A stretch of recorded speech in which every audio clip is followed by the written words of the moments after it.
This is Eric Hess with the Encrypted Economy. I really enjoyed my time with Sherry Noonan, CEO of Rialto Markets, on this show. Rialto Markets is an alternative trading system for equity securities. As you may know, I was involved with a lot of ATSs, particularly in the early 2000s. So it's really exciting for me to talk to somebody who has merged ATSs with one of my other passions, digital assets. This episode comes at a time when I'm thinking more and more about why there aren't more crypto projects electing to register as a security. It seems to run against the culture, or maybe the speed with which the whole space is evolving. Putting the projects themselves aside and thinking about how digital ledger technologies can better facilitate public equities trading really goes to the institutionalization of tokenized securities. This is really where blockchain or tokenized securities meets practical application for traditional markets. But where does this occur? A number of episodes ago, I had John Pigott, CEO of Aave, to discuss market structure for equities and how NMS had choked off capital formation for smaller companies, as well as how distributed ledger technologies would shape equities trading in the future. With Sherry, we picked up with Rialto Markets, a regulated equities marketplace that focuses on tokenized securities. Reg NMS, or National Market System Regulation, changed the markets for the better, but it was for more liquid and larger companies. The SEC, however, wasn't ignoring capital formation for smaller companies and has actively pursued looser regulation for registering small cap entities with Reg CF for crowdfunding and Reg A for slightly larger companies, notably expanding the scope of those regulations just a few weeks ago to make it easier for companies to raise anywhere from a few $100,000 to $75 million and not to have to go through the same process as, for example, Coinbase went through for its public offering. In short, the SEC is endeavoring to carefully balance the burden of regulation with the purpose of regulation, namely to protect investors. Now, Reg A, with a cap of $75 million, makes for a very interesting space for markets, and that is where Rialto Markets, with its use of distributed ledger technologies, comes in, and its plans for smart contracts as well, which can make an impact prospectively. I think they are well positioned, and this is something we discuss on this episode. We cover two of the most compelling use cases for securitized tokens from her vantage point, as well as where it does not make as much of a difference or sense. We also discuss prospects for leveraging smart contracts and securitized tokens and similar instruments. So I hope you enjoyed this episode as much as I did. And of course, please like this podcast, unless, of course, you didn't, then just forget about it. And with that, I bring you Sherry Noonan, the CEO of Rialto Markets. Welcome to the Encrypted Economy, where we look at the business of, regulation, and security for all things encrypted, digital assets, blockchain technology, privacy, and smart contracts. Hope you'll join us while we explore these forces that are shaping the economy.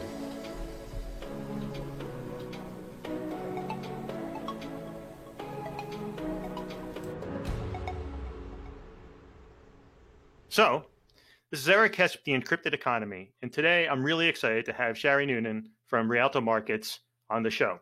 Now, Sherry, welcome to the show. Thanks so much for joining us. Thanks for having me. So you left Deutsche Bank about 6 years ago to start Rialto Markets, which is focusing on leveraging distributed ledger technologies and smart contract technologies in the context of your tokenized securities ATS. Prior to that, you were at Goldman. I think I summarized your background. Do you want to add anything else? No, that's a great summary. The only thing I'll add is I started at Instinet in the late 90s, and that's really where I first became very involved with the building of electronic trading in the public equities market. And it was a great time to be at Instinet. It was a great time to be in the market and in doing something that was really, really changing the way that markets operated. So I really fell in love with bringing efficiency and economies to different friction points in the market. And now we're turning our sights onto private markets where there's a lot of friction today. Right now, Instinet, the CEO what was his name again? I'm blanking. Doug Atkin. Doug Atkin. Okay, I know Doug. Then the founder, what was his name? The original founder? Cannot remember the original founder's name, but I worked with David Manns, who's a wonderful, brilliant man. He actually built the ECN. He was the technologist that built the ECN. And I was lucky enough to become his first business analyst. And he taught me so much about market structure, about trading systems. And I will be forever grateful to working for him in those early days. Excellent. Yeah, no, definitely an exciting time in ATSs. You certainly cut your teeth at the right time. So a little bit more about how you, even before Instinet, what interested you in markets? So I actually had a job. It's funny. I had a job in college, midnight to 8 at Strong Capital Management. And I helped price the portfolios. So it was one of those graveyard shift jobs you do when you're in college. And it was a great place to work. They treated their employees very, very well, really fell in love with different nuances of the market, did the technology migration, helped with the technology migration, which was great. I believe I was the first college student they ever hired. That was really interesting. And that's what first piqued my interest in markets. I was really fortunate to be able to, I left that job actually to live overseas in Poland in the early 90s, right after things were really changing in Poland and in Budapest and other countries. I lived in Budapest as well. And so I left Strong Capital Management to live there and complete my studies, and really found that experience so insightful. You really have to just kind of, plug your nose and dive in and be very uncomfortable in lots of different situations. So I credit those experiences to, in the future being able to assess new situations and be comfortable going places that are uncomfortable for others. Right. No, I can appreciate that. So typically I ask my guests to share, and I warned you, a personal experience that shaped your values, your worldview, or your career. So yeah, please share. And I'll really add on. I would say that one of the experiences that most profoundly shaped how I've lived the rest of my life has been the time I spent overseas. I went to Poland at a time when there really weren't many people that spoke English. It was the early 90s. It was very much the Wild West at that time. And I had no idea what I was sort of getting myself into going by myself. I had one other college mate that we didn't know each other before the program, but we went to work for the first cellular phone company in Poland as interns. So it was a fascinating experience because I went in very sort of wide-eyed and idealistic that we were going to change the world and help the world become a better place by bringing this cellular technology to the masses. And of course, the company was owned by the government. And, it did not turn out to be the idealistic business model that I had envisioned naively going in. But I learned so much from the people that were living there and from my experiences with the folks that I met. It was really a fun experience. Excellent. I share a little bit of that because I did a study abroad in Beijing. And then after that, I decided to just take a sabbatical, and I went to Taiwan to teach English, and then I went to Thailand, and I snuck into Burma. And it was just a lot of crazy stuff. Yeah, it was a crazy time. And I was a little crazy too. So that helped and didn't help, I guess. So anyway, you moved from Deutsche Bank to Rialto. What was the most jarring part? I mean, here you go from Goldman, which is obviously very big, institutional. You go to Deutsche. Okay, yeah, I get it. I was at Goldman. Now we're at Deutsche, a little different culture, whatever, but it's still big, one of the bulge bracket firms. Then you go Rialto. That's a shift. Yeah, I mean, I would say that the reason I really left the corporate world was I felt like, Deutsche Bank was a great place, really loved the people that worked there. However, the more senior I got, I was having less and less impact. So day to day, you'd sort of go and whenever you work for a big company, I think everyone sort of knows there's some sort of institutional cushion you have to build in to your day to day, that sort of drag that comes along with being in a large institution. And most people that have worked for a while kind of understand that and just acknowledge that. But, by the end, it was a lot of defense and not much offense. So the day was just all defense. And not for anything in particular other than just the cycle and where we were and what we were trying to do. But I really felt like, I still have a good number of years left, and I really want to turn my sights into something where I can have a lot more impact, even if it's on a much smaller level, which of course, going from Deutsche Bank, it would be. And it's really played out. There's a lot of impact you can have striking out on your own, on your day-to-day movement forward. But clearly, and I sort of say this jokingly, but I'm in all seriousness, one of the most jarring aspects was, I stopped getting my paycheck. And you're sort of like, oh, okay, there's that aspect too. So, I think it's really important for people a lot of people fantasize about, oh, I'm going to, go start, X or Y business, or I'm going to go become a YouTube star. That's all great. But definitely the economic impacts and being prepared for that are critical, or you might find yourself just going back into the corporate world in a less, a less ideal situation a year later. For sure, for sure. So Rialto, when you started Rialto, what was your mission? Did you have a mission statement or something that drove you? Yeah, so really, it's funny. Rialto started in the corporate bond world. So we started in 2016. I had been working on MiFID II as part of my day job. And when I was working on MiFID II, I really saw how that market structure, those rules were going to impact fixed income really disproportionately to equities. Equities really had an infrastructure already around it, right? MiFID II was, if you boil it down, it was two basic things: unbundling of commissions and research and a framework for best execution. Those were the two big high-level things that it addressed, and some other things as well, but let's just stick with those two big themes.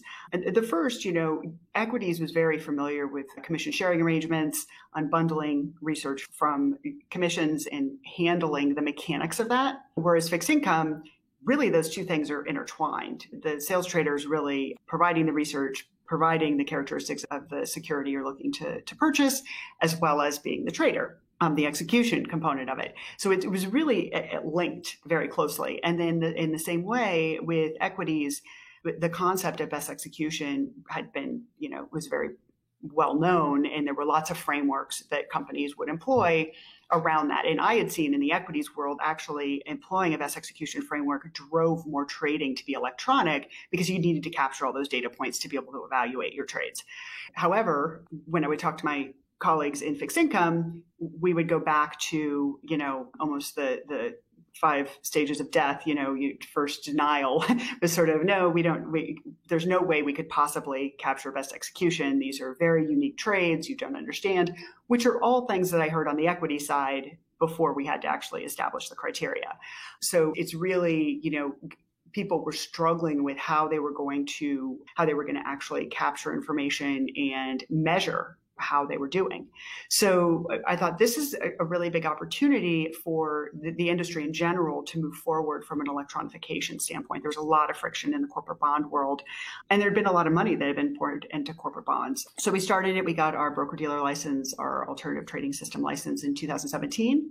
And then we started, we actually launched the ATS, and we started then hearing more about digital securities or blockchain-based securities, whatever nomenclature you'd like to talk about. And so we started looking at that and realized that it had great applicability to the private markets, and just how much friction there was in the private markets and how large and it was growing so quickly, but yet there wasn't an infrastructure in private markets. So we went back to the SEC and FINRA, and we basically requested approval to expand our mandate to cover both all private markets as well as to be able to transact in digital form on the ATS. And we had no idea, this is 2018, we had no idea sort of the minefield that we were setting off with those conversations, but it led to 2 years of discussions with FINRA and the SEC, really understanding the intricacies of operating in this new world. And we got approval just under a year ago, April 2020.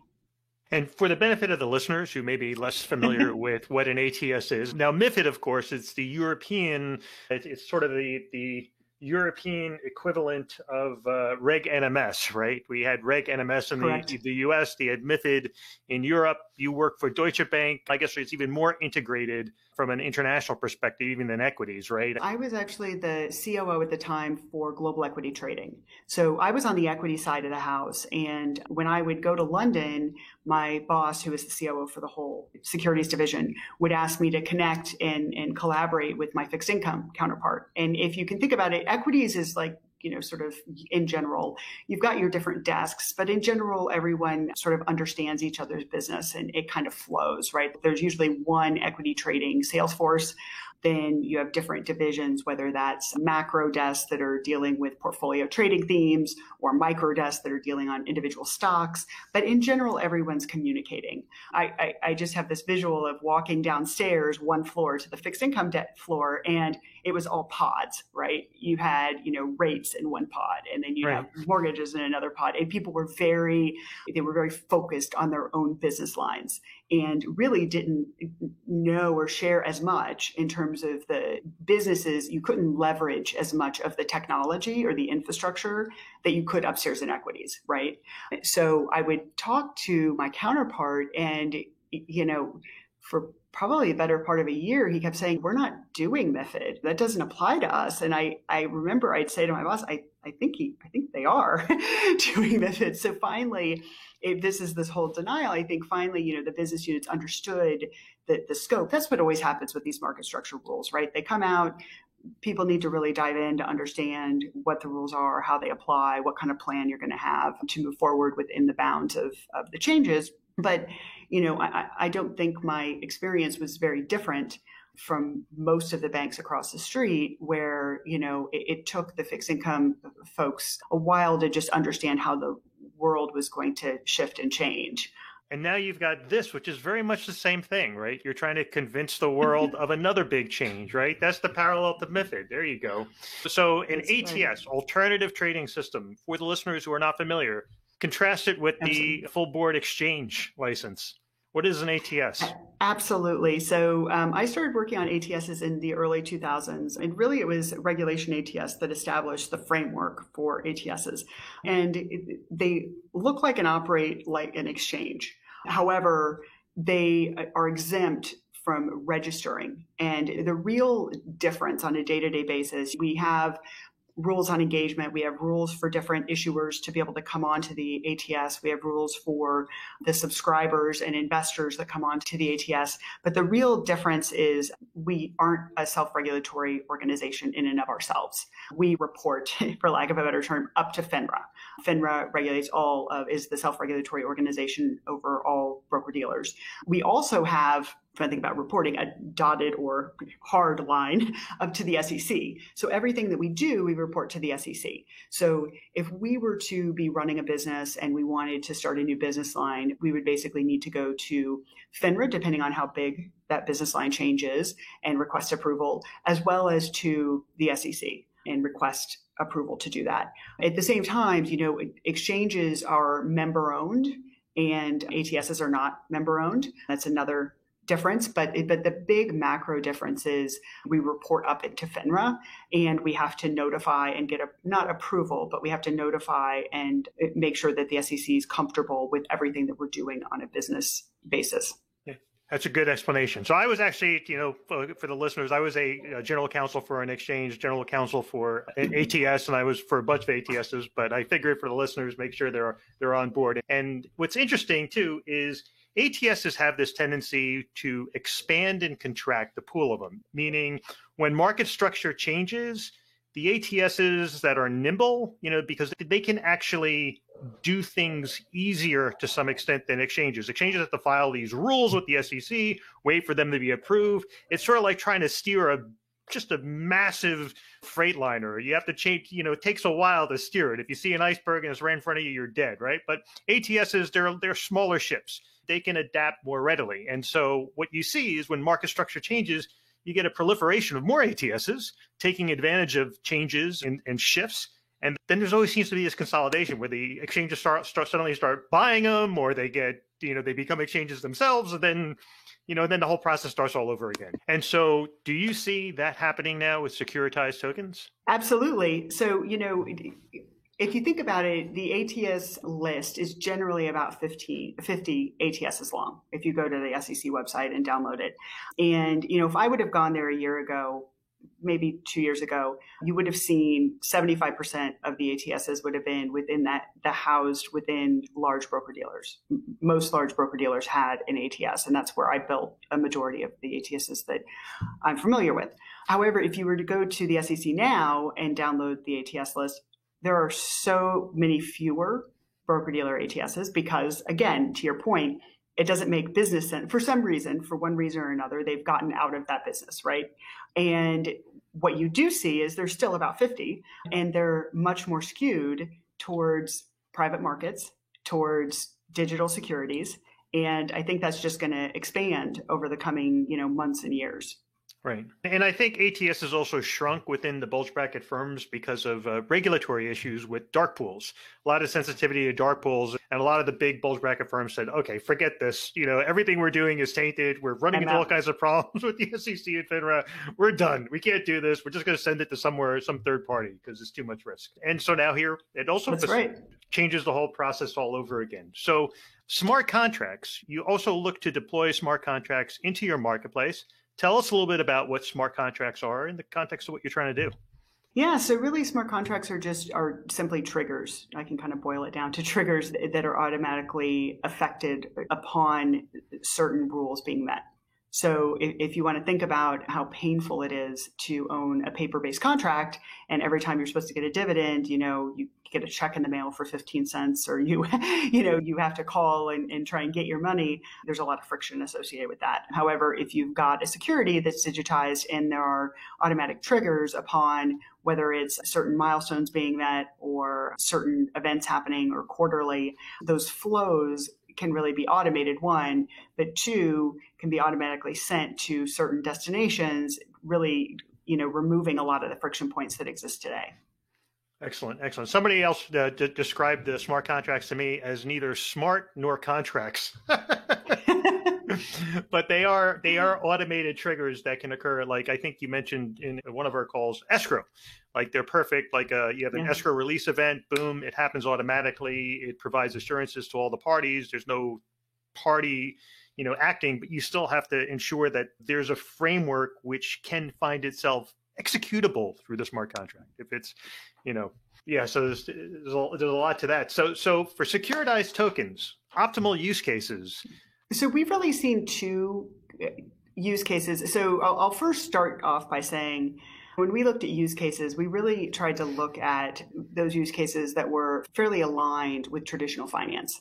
We really didn't try and go and do a laser light show out anywhere. And I do think there are some really exciting use cases that are on the fringes of traditional finance that will probably come more into the mainstream at a later date. But for now, we're really focused on those use cases that are sort of in the wild today and that are really beneficial at reducing friction or enabling capital formation. So I'll talk about the two that we've seen and that we work with today. The first is really in Regulation A raises, so capital raises, and then allowing investors to monetize those. So if you think about Regulation A, it's great. You can raise up to 75 million soon, which is fantastic. You can raise up to 50 million today.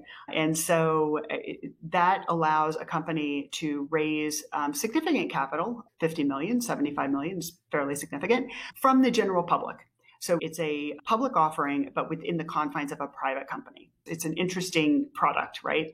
And the interesting component to that is while a company can raise up to 75 million, a lot of these companies are raising 15, 20 million from thousands of people. The only way that you can really raise capital from thousands of people and manage that cap table or manage those communications, think about mailing out prospectuses or, having cards you need to send out to your cap table, that would be very unruly and unmanageable unless you had a blockchain type model. So that's a very cost-effective way to raise funds within the confines of Regulation A.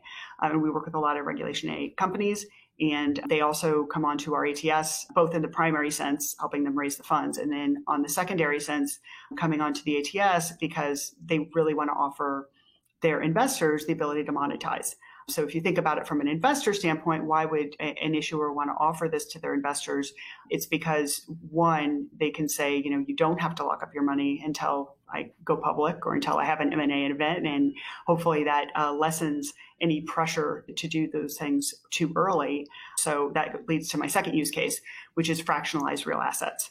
So if you think about fractionalized real assets, think about Bob Dylan's song catalog was just sold for $300 million.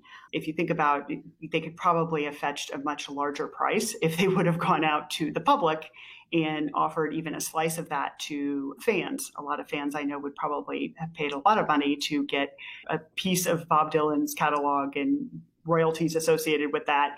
That's a really great use case in terms of taking an asset, a real asset, and wrapping it and then selling it to the public. And even the institutional players can participate in this, because if you had purchased that catalog, you could sell then part of that catalog to the public and offset your risk associated with it, or offset the cost associated with it. Because I'm sure you could make money off the bat by just turning around and taking a slice of that catalog and selling it out to the public.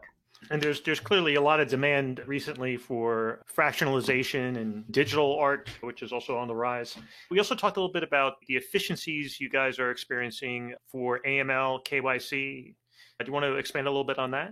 Absolutely. So two really great areas that we're seeing a lot of efficiency is one on the AML KYC, and so anti-money laundering and know your client, being able to manage that and manage those users that are coming in a really secure way. And then two, cap table management. So being able to both manage and maintain the holdings. So corporate actions. Corporate actions, every single error I ever had to deal with on a trading desk, 90% of them were due to corporate actions that had come and gone, and no one had been notified. The wrong person had been notified. And, little did we know we had some massive corporate action on our hands. You find out about 3 days later. So all of these areas are much more tightly integrated and managed with a lot less friction than currently exists in the system today. Yeah, no, corporate actions is big. I remember when I was at Lehman, I was generally shielded from corporate actions. But I remember a few times when I got involved, I was just like, oh my God, this is a mess. So what are the use cases that maybe the use case is strong, but the liquidity isn't there yet? Like, meaning it's something like a particular sector or a particular asset class do you think needs more development, but it's just not there in terms of liquidity? Well, with all of these, especially in the private markets, in general, there's not a ton of liquidity, just because by the mere fact of them being private assets and having a market cap of, 10, 20, $50 million back from our days, if we would have seen something with a market cap of $50 million, we would have said, well, that's not even a nano cap, right? It's too small to be able to do anything with. I do think this is going to develop when we think about, from a mindset perspective, this is really like taking everything that you have on an album and digitizing your music catalog, right? And then you can create all these really interesting playlists or photos, right? I had stacks and stacks of photos, and then I had them digitized, and now I can create all kinds of interesting albums and send out. Before you take these securities, before they're digitized, they're just sort of these monoliths. And yes, you can structure transactions and you can get cute and you can do all kinds of interesting things in finance, but in general, that is reserved for the institutional use case. To bring it down to the retail level, by introducing digital securities, what you can do is you can start building blocks. I really see this as phases where, what we're doing now is we're just introducing issuers to this platform, right? And bringing digital securities, individual digital securities on, building the network. The next stage is bringing in all kinds of tools. So registered investment advisors, individual investors can start using these tools to slice and dice and make their own portfolios that are really mass customizable. And that's a use case I see, which is very strong. It's kind of the anti-index. You can really use it as part of your portfolio and also make it really tailored to your needs and track things like ESG, other things that might be important to you. Those tools don't exist today, and the base layer foundation of digital securities needs to be brought on first before those tools can start to be developed and deployed. Do you think there's any future to maybe like big behemoths taking portions of their business? And because DLT technologies or distributed ledger technologies allows you to segment the financials, allows you to facilitate disclosures, allows you to better manage shareholders. Do you see like a world where maybe some of the organizations, particularly the tech savvy organizations, actually start to break apart pieces of their business, not necessarily by divestiture, but by saying, we're going to go public with this segment of our business. We're going to retain some equity ownership, so it still wraps into the whole, presumably they're publicly listed. Instead of breaking it as separate companies, you could break it into separate projects within these businesses or separate lines without actually necessarily going through a divestiture or something like that. Do you think there would be a demand for that in the future? Well, yes. And I also, one thing that I always think about is, let's say Apple, when the Apple Watch came out, let's say instead of using their internal resources to build the Apple Watch, they said, we're going to almost project finance. We're going to raise money through this security for the research and development of the Apple Watch and the distribution of the Apple Watch. And all of the revenues, profits associated with the Apple Watch will be then distributed to this group of security holders. That, to me, it's very project finance oriented, but from there, large corporations wouldn't have to utilize their own resources to do R&D on certain things, and especially for like moonshot ideas, right? We work with really interesting companies in the space where it's changing capital formation as to how those companies can come into the market, grow, and capitalize. Because if you think about it, it's a very capital-intensive business. The same thing with clean energy tech, very capital-intensive business. The financing around those industries, being able to fundamentally alter how those companies are financed is really, really exciting. But even large companies, as you said, for individual projects, they could ring fence them and distribute the profits just to those. Now, clearly, the accountants listening are going to say, oh my gosh, how do you chop up all those costs? Yes, there will be challenges, but it's all within the realm of the possible. Interesting. And so what are some of the common misconceptions, do you think, when it comes to securitized tokens, like or even smart contracts? Because a lot of people say they start to spin out all these ideas, but where does the rubber hit the road? Where are the misconceptions? That's the critical point. Where does the rubber hit the road? We talk about a lot of practical applications. So, to your point of smart contracts aren't smart or contract, just assuming that all of these things will be automated and perfect is not realistic, right? They have to be carefully constructed. They have to be really reviewed. I believe there are going to be certain companies that really establish themselves as the framework for whether it's the building of the tokenization capability, and we work with a lot of great mentors, or the triggers and how the triggers are put in. So really understanding that there's not a standardized methodology. In our old world, you had ISDAs for derivatives contracts. They were the standard terms that people would transact. I think the industry as a whole would really benefit from having certain elements standardized so that it could really scale and grow. But those just don't exist today. They just don't. So a lot of things are still being done on a bespoke basis, when really what we should be doing is creating standards. And they are emerging, right? It was sort of like there were a ton of standards and then they collapsed. And then it was sort of like other protocols I've come across in my life where you would mention a protocol and it would mean that protocol 90% of the time. And then there would be all these areas on the edge that you could kind of tweak and put in your own, fields that you could put in your own values to, and which kind of defeats the purpose of having a standard. So getting really precise around what you mean and what you're trying to do. And two, understanding when you should be tokenizing something versus when it's really not necessary. If you're selling something to 4 individuals or 4 entities, you may not need to tokenize that.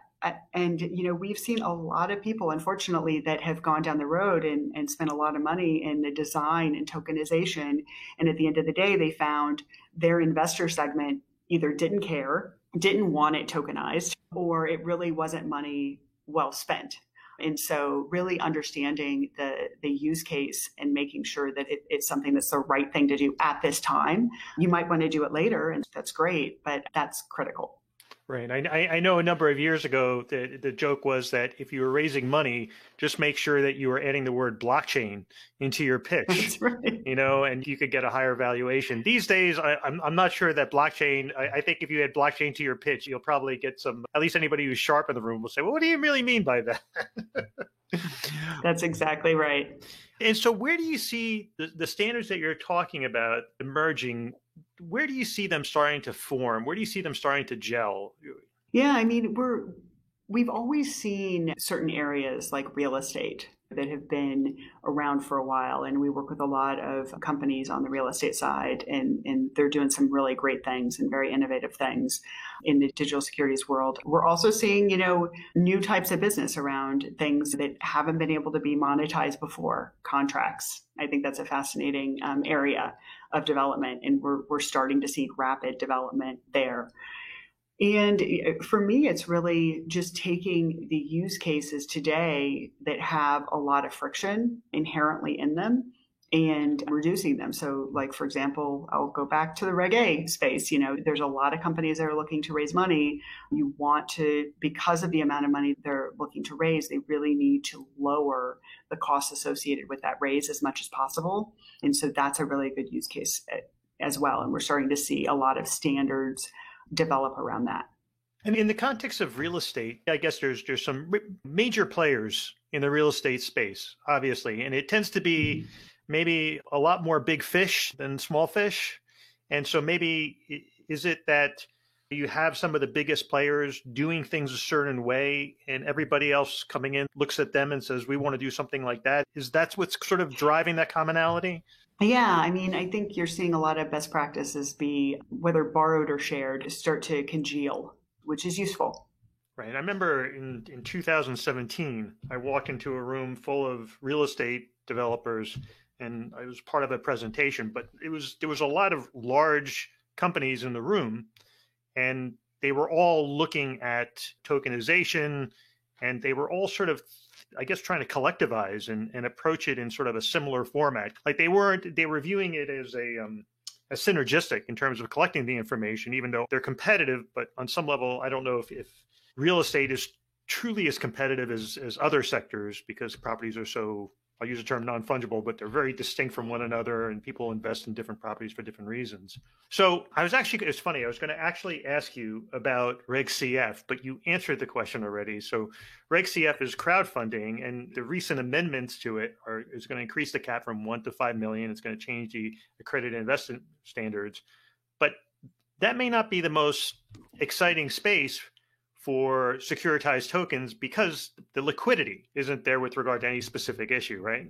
Yeah, and I mean, what we're seeing is as issuers move throughout their corporate formation, right? So you go out and you do a Reg CF raise, $5 million, up to $5 million soon. However, with that, that's not going to have enough liquidity to move the needle in any certain way. Yes, you could group a number of Reg CF companies together in an ETF sort of way, in a basket sort of way. But really what I find more interesting is then as you move throughout the corporate formation, you do a Reg A or you do another raise, a Reg D raise. Being able to, I kind of equate it to in the past, in the 60s, venture capital sort of started to come out and change the way that companies grew and developed. And it went from you did your friends and family raise to your seed raise to your Series A all the way to IPO, right? Onward and upward. Now I think that's fundamentally changing where it's going to be almost blocks of capital. You do a Reg CF, maybe you do a seed raise and then you do a Reg CF and then you do a Reg D and then a Reg A. But after you get to a certain tipping point, you can then offer your entire cap table monetization, because as you put it onto the ATS, you're putting the entire cap table onto the ATS. You're not just putting one slice of your cap table onto the ATS. And that's where the digital securities come back again in terms of the communication on the cap table, because before we accept sell orders, we're checking to make sure that security is freely tradable. And so it ensures that no one's selling that security either prior to the seasoning period, prior to them being freely tradable. It helps really lock down that part of the process. So I'm going to ask you to explain one other concept to the listeners, which is the difference between securitized tokens and tokenized securities. So I actually prefer, and this is me being very pedantic, I actually prefer the term digital securities because I think it's very specific. I think both securitized tokens and security tokens came out of on the back end of the ICO boom, and everyone was moving from ICOs to STOs. And I always just felt like we needed to have a really market break in that world to really clarify that. I'll first sort of answer your questions. With all of that nomenclature aside, security tokens are, something within the security. And there could be a number of things. And this is where I don't like to get into the weeds on the definition, because I feel like folks in Switzerland have a different idea of this concept than people in the United States. So everything I'm talking about is within the confines of US securities law. But it's something that is within the security that can offer certain benefits. And whereas a security token offering is really, to me, analogous to a digital security, which is you're taking a security and you're wrapping it, encoding it in digital form. So it's slightly different. And we can go down the road of utility tokens and everything else, but I prefer not to do that today. I don't have another hour. It's sort of fallen out of favor, the term utility token in the United States anyway, after the ICO boom. So I guess what do you see as some of the major trends that are coming down the road that are going to impact your business? Like, obviously, other than just adoption, which would be sort of a broader term, a broader change, but what do you think has to happen, or what do you see as coming that's going to start to move the needle more in this marketplace? So, where we're seeing the most adoption is really in the retail space.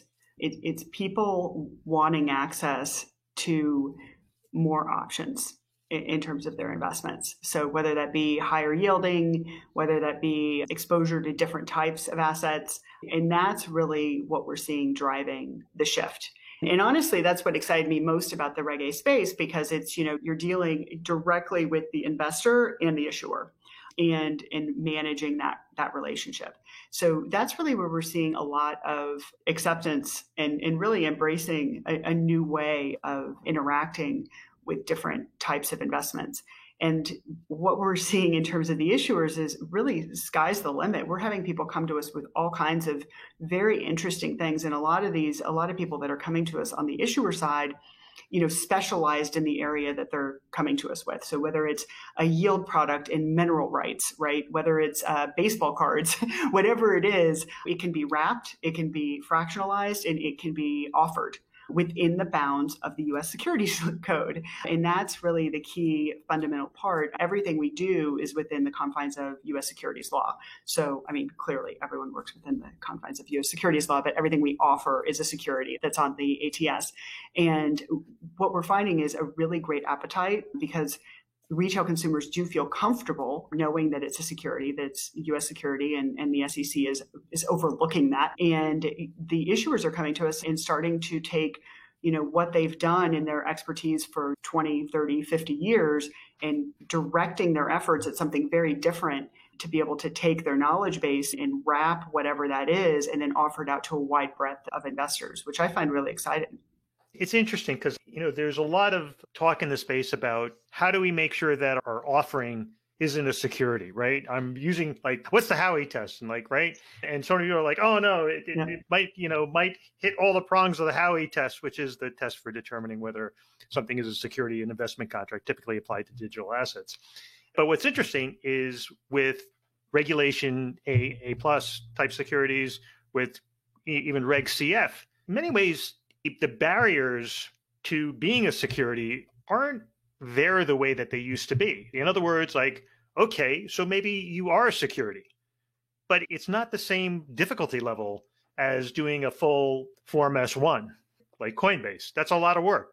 But Reg A has much lighter requirements, and Reg CF even less. So it's an exciting time for you guys, and I wish you guys the best of luck. I think the future is very exciting. Particularly as there's more clarity. I think it actually facilitates, once people understand what's what, they can start saying, okay, well, you know what? If there's a big risk that I'm going to be deemed a security and I'm going to be violating securities laws, then let me take the easiest path to being a security. Not an S1. I can't afford an S1, but maybe it's Reg CF. Maybe it's Reg A. That's what I find really exciting. I feel like there are a lot more different use cases that haven't been around, that haven't embarked on this before. People are getting much more comfortable, and there are a lot of great experts out there that can talk to issuers about what exactly they're doing. But really, the purpose is to bring the accessibility for the issuers to a point where they can do a smaller fundraise and face the public, and yet do it within the framework of the U.S. securities laws, which is exciting. Excellent. So I've asked you a number of questions. I'll leave open the fact that maybe I didn't ask the right question. What question didn't I ask you that maybe I should have asked you, the follow on? What did I miss? Oh, that's a big one. Or you can say I'm just perfect, but I don't buy it.